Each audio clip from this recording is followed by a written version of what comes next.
important part of this. But I can't resist also asking you a question, because you're in Egypt, Angus. You're the founder of the Signet Institute, based in Cairo, I believe. And I was wondering, talking about perceptions of Turkey, I can't resist asking you the question, how do Egyptians see Turkey, or how do you think they see it? Because, of course, Egypt has, might not necessarily appreciate the sort of power position that Turkey, the posture of being a regional power.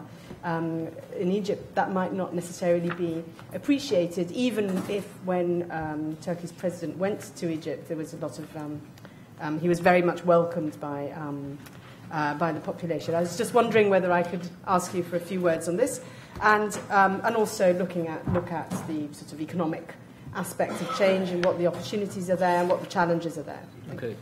First of all, in Turkey, it was interesting when Erdogan came last year that you've got two levels in Egypt, obviously the government level and the population. And he was, as you mentioned, it was not just a warm welcome, it was an ecstatic welcome. Turkish flags were everywhere. And I remember the day he was arriving, and Turkish flags were all around the Opera House and across the bridges, and people were carrying them. And I have to say the Turkish leadership are viewed as a kind of, amongst many people, as being a positive example of governance and standing up. But some of it would be against other countries. It's not always for positive reasons. It's because of their political stance against some countries. But in terms of the government and the Muslim Brotherhood, the relationships been building. The President Morsi of Egypt was in Turkey only a few days ago to speak at the AK Party conference. So they're building relationships, but I wouldn't view that they're only taking Turkey as the only example in terms of how to govern. I think that I know the Muslim Brotherhood have been going across a number of countries looking for examples of governance and economic policy.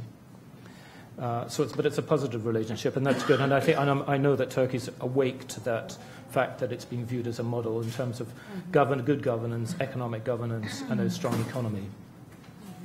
In terms of the region, I just, ahead of coming up here, wanted just to make a few points based on Rosa's questions of what we ought to do and try and give some information and how everything fits into the region. I've covered the region for 20 years, but from a history of looking at it from an investment banking perspective, the positive development of that is we have to be very good analysts. And it makes us, and it's a rigorous analysis of looking at the economy, at companies, and at politics too. And you have to remember, almost anywhere, of course, in Spain, where we are now, or the UK, where I'm from, or the Arab world, there's the interconnectedness of politics and economics are great, and really it's useful to understand the economics of change in the Middle East and North Africa. But one thing I'd say, that if we want to looking at this crisis as an opportunity, first of all, let's understand some of the problems and then some of the strengths. First of all, there are major issues regarding fiscal discipline in the Arab world. Many governments have been profligate in the expenditures. In Saudi Arabia, at the time of the uprising, King Abdullah promised a program of $130 billion. Most of that was given away, which is an outrageous form of budget. The only positive benefit was around 50,000 new houses. In Dubai, there's been a major debt problem. And I have to say, even the other day when there was an announcement to create a new development shaped like a falcon with an Eiffel Tower in the middle, I realized the silliness has returned.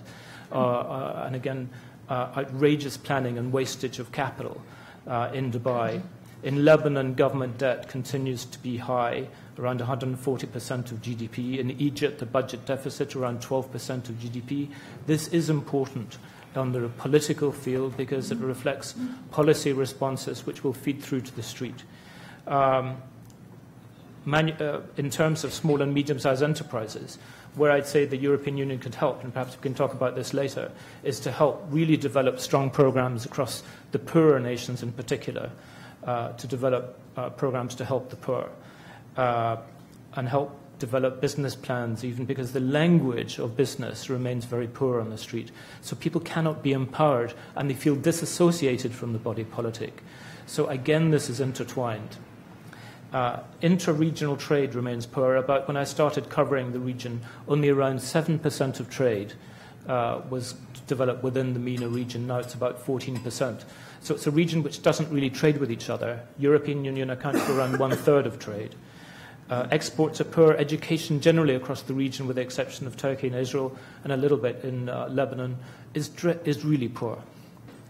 And the other issue I'd say where the European Union could help is the relationship between the government and its citizens. Every 6 months, for example, I have to go to a thing called the Magama, which is this Kafkaesque structure in Tahrir, to get my visas renewed.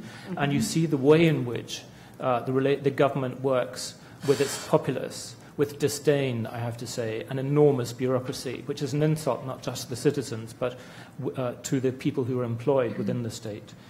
Another issue, I'd say, which is wrong and which would reflect the street is many countries of the poorer Arab world have higher than average global inflation. And in Egypt, core inflation is running about 9%, food price inflation around 15%. This is hurting the poor, and it's why some of the rich and some people in government are concerned about future problems stemming from high food price inflation and a possible rise from the ground up for challenging this high inflation. I think not enough governments are focusing on economic growth. There are too many vested interests across the whole region which are holding economic growth back.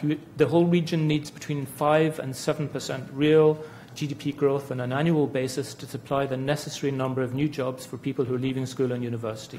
The only countries in the Arab world where that is not where it's not happening are Qatar and Libya, where growth is sufficient to create enough new jobs.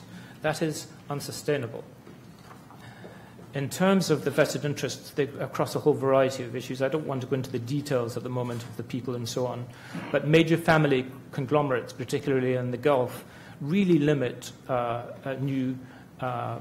creation of new businesses. And that's a great shame because, again, people can't enter business and become empowered. I would say in terms now of trying to summarize all of this, is that there are many opportunities within which the European Union can work with the region. As I mentioned, developing programs for SMEs across small and medium-sized enterprises to help develop a new business class from the ground up, to help consolidate political stability. Because it does have leverage with around 30% of trade, as I mentioned, with the Arab world. Further encouragement of liberalization of the economy and the removal of bureaucracy, because setting up the Institute, for example, I have to do it as a consulting company, because we will, in the end, be working in research, and it's going to be based on people buying our research, as well as giving some of it for free, but that's fine. But the bureaucracy is enormous, and it would be wonderful to see a cutting down of bureaucracy across the region to encourage the setting up of new business. But I would say this, is that many governments, from my perspective over 20 years, would feel threatened too by programs that work within the wider population, because they haven't yet solidified their position and a solid relationship with the populace, because they felt threatened by global media from the early 90s, satellite, and then with social networks, and now the political change that's been seen in North Africa in particular. But I would say that there are very significant programs that one can do even in the media, training of journalists to be better at investigating issues, education. Scholarships, I would say, would be an issue, but of course, Europe being short of capital, a way to do that might be to organize programs for larger numbers of people within the countries on specific issues, where thereby you could do it cheaply. We all have to do more on less capital, unfortunately, but being more creative is one of the answers. But anyway, in summary, I'd say that there are enormous challenges across this region, but as we said, opportunities where the European Union can actually intervene and other bodies can intervene. Its institutions of state and private institutions and bodies and corporates can actually help economic growth and help empower people, which would be important across the region. Thank you very much. I think